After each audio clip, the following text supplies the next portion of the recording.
दोस्तों स्वागत है आपका किसान स्कूल ऑफ एग्रीकल्चर के ऑनलाइन प्लेटफॉर्म पे।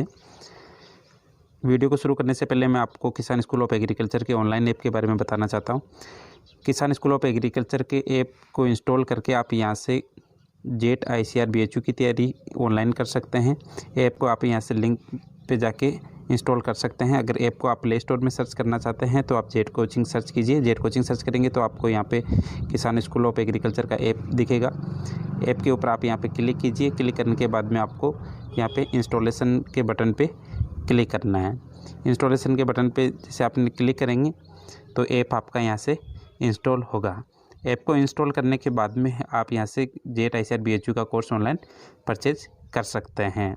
या स्टोर में आपको कंप्लीट कोर्सेज दिखेंगे। जो कोर्स आप लेना चाहते हैं वो कोर्स आप ले सकते हैं। ऐप का लिंक आपको डिस्क्रिप्शन में दिया हुआ है, वहाँ से जाके आप ऐप को इंस्टॉल कर सकते हैं। ऐप को अपने दोस्तों के साथ में शेयर करके आप पैसा भी कमा सकते हैं। चलिए दोस्तों वीडियो को शुरू करते हैं। नमस्कार साथियों, किसान school of agriculture online platform पर आप सभी का स्वागत है। मैं योगराज सिंह नोगिया, बायोलॉजी फैकल्टी। उत्परिवर्तन के अंतर्गत जैसा कि बताया जाता है, उत्परिवर्तन होगा क्या? जैसा कि हमने कहा, जीवों में अचानक होने वाला वंशागत स्थायी परिवर्तन। लेकिन ये उत्परिवर्तन प्रकट कब होता है? उत्परिवर्तन का मतलब यह है कि जो भी म्यूटाजेंस कारक है, उत्परिवर्तनजन कारक है, वह जीवों के अंतर्गत एक वेरिएशन उत्पन्न करते हैं, विभिन्नताएं उत्पन्न करते हैं, और इसी उत्परिवर्तन के द्वारा एक नई जीव जाति का निर्माण होता है। हम जैसे जानते हैं, जो एक सिद्धांत दिया गया है उपार्जित लक्षणों का वंशागति का सिद्धांत। उपार्जित लक्षणों के वंशागति का सिद्धांत, उपार्जित लक्षणों की वंशागति का सिद्धांत। आपको पता है ये सिद्धांत दिया किसने? लेमार्क ने। ठीक है, और इसी के अकॉर्डिंग हम बात करते हैं प्राकृतिक वर्णवाद का सिद्धांत, और यह सिद्धांत दिया डार्विन ने। उपार्जित लक्षणों के वंशागति का सिद्धांत और प्राकृतिक वर्णवाद का सिद्धांत ये जीवों के विकास के क्रम में है, लेकिन किसी नई जीव जाति के निर्माण के लिए उत्परिवर्तन का होना जरूरी है। ये सिद्धांत दिया गया था लेमार्क के द्वारा, जबकि जिसमें बताया गया था कि सजीव प्राणी में जो लक्षण वातावरण के अनुसार प्रकट होते हैं उन लक्षणों को उपार्जित लक्षण कहते हैं, और जो उपार्जित लक्षण संतति जनकों से संतति में पीढ़ी दर पीढ़ी स्थानांतरित होते हैं। इसीलिए सिद्धांत को वंशागति का, उपार्जित लक्षणों के वंशागति का सिद्धांत दिया। लेकिन नई जाति के निर्माण के लिए सिद्धांत भी नकार दिया गया। दूसरा सिद्धांत है प्राकृतिक वर्णवाद का सिद्धांत, जिसे डार्विन ने दिया। डार्विन ने कहा कि जो जीव प्रकृति के साथ सामंजस्य बिठा पाता है वो जीवित रह पाता है, और जो जीवित नहीं रह पाता, जो प्रकृति के साथ सामंजस्य नहीं बिठा पाता, वो नष्ट हो जाता है। तो अगर हम बात करते हैं, ये जो सिद्धांत है उसे वर्तमान समय में माना जाता है, लेकिन इसी को परिवर्तित करके एक सिद्धांत दिया गया था उत्परिवर्तनवाद का सिद्धांत, जो कि वर्तमान समय में सर्वमान्य माना जाता है। और यह सिद्धांत किसने दिया? ह्यूगो डी वृज ने। इसलिए हम बात कर रहे हैं उत्परिवर्तन के बारे में। चलिए, यहाँ से क्वेश्चन पुटअप हो सकता है, जैसे क्वेश्चन आया हुआ है इनमें से। उपार्जित लक्षणों के वंशागति सिद्धांत लेमार्क ने दिया। ये बेसिक कॉन्सेप्ट है, ये बेसिक क्वेश्चन है जो ज़्यादातर कॉम्पिटिशन में पूछे जाते हैं। चलिए,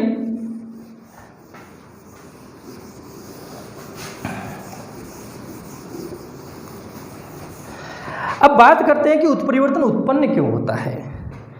जैसा कि हमने कहा कि उत्परिवर्तन की इकाई क्या है?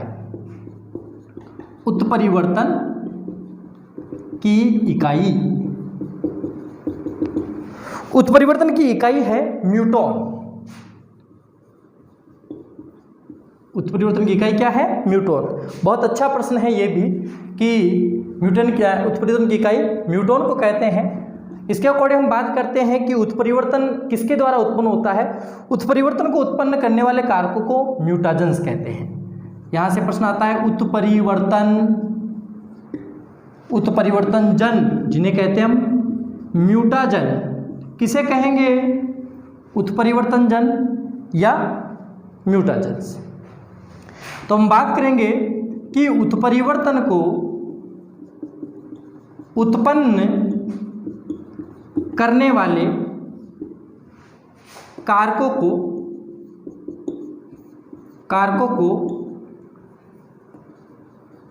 म्यूटाजन कहते हैं। म्यूटाजन कहते हैं। अब म्यूटाजन कितने प्रकार के होते हैं?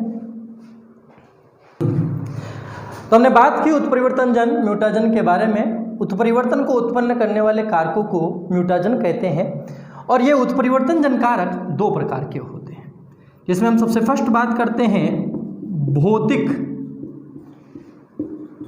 उत्परिवर्तन कारक। भौतिक उत्परिवर्तन कारकों में जैसे हम बात करते हैं अल्फा, बीटा और गामा किरणें, इसके अलावा एक्सरे, इसके अलावा अगर हम बात करते हैं पराबैंगनी अल्ट्रावायलेट किरणें, पराबैंगनी किरणें जिन्हें हम कहते हैं यूवी अल्ट्रावायलेट किरणें।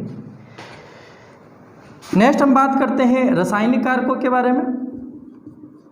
रासायनिक कारक जिसके कारण उत्परिवर्तन उत्पन्न होता है, इसके अंतर्गत हम बात करते हैं फिनोल जो यौगिक होते हैं उनके बारे में, फॉर्मेल्डिहाइड, इसके अलावा अगर हम बात करते हैं मस्टर्ड गैस, इसके अलावा कॉल्चिसिन रसायन,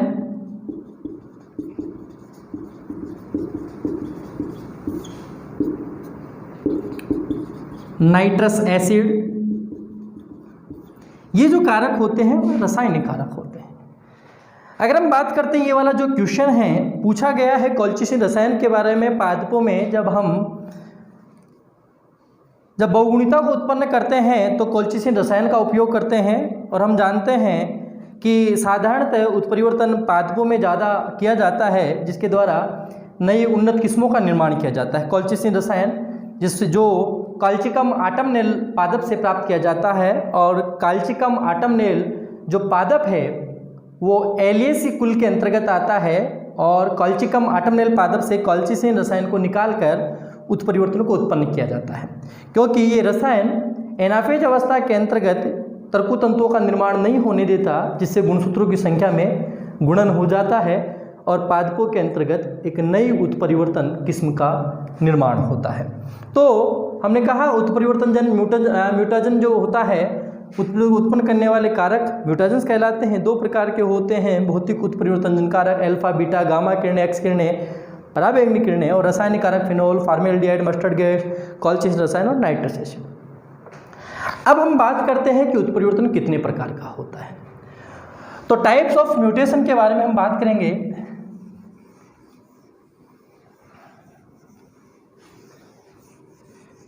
ये म्यूटेशंस जो कारक होते हैं वह जीवों में उत्परिवर्तन उत्पन्न करते हैं। जैसा कि हम बात करें कि उत्परिवर्तन कब उत्पन्न होता है, उत्परिवर्तन कब उत्पन्न होता है, तो यह उत्परिवर्तन या तो युग्मक के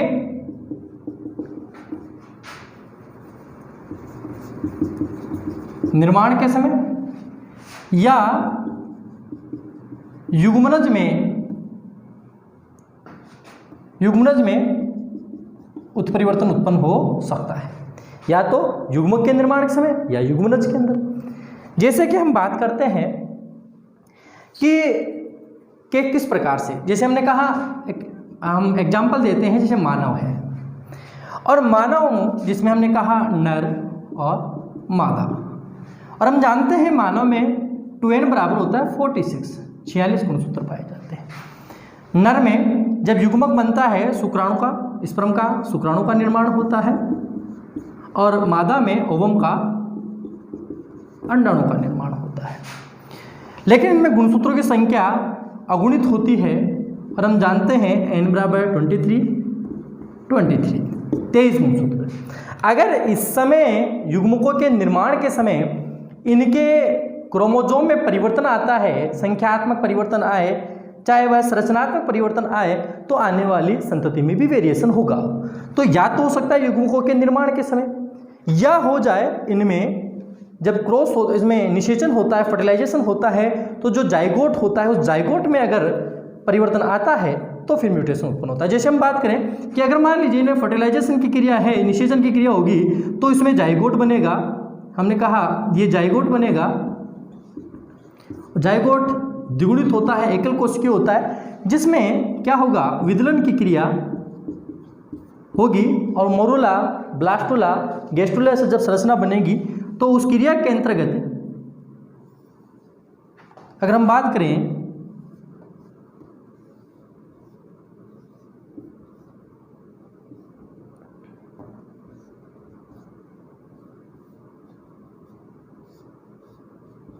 एक जीव का निर्माण होगा, जो ये भ्रूण है, इस भ्रूण में वह वेरिएशन, वह विभिन्नताएं दिखाई देगी।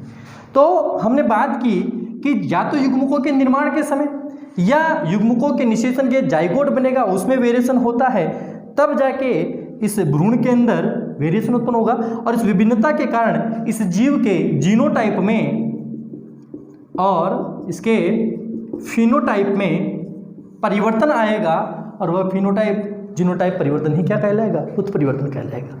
तो यहाँ पर हमें जानना जरूरी है कि उत्परिवर्तन कब उत्पन्न होता है। उत्परिवर्तन कारकों के बारे में हमने बात की और उत्परिवर्तन कब उत्पन्न होता है ये चर्चा की, युग्मकों के निर्माण के समय और जब निषेचन जाइगोट होता है, उस जाइगोट में जब परिवर्तन आए तब, और म्यूटेशंस के द्वारा इसमें यह परिवर्तन आएगा।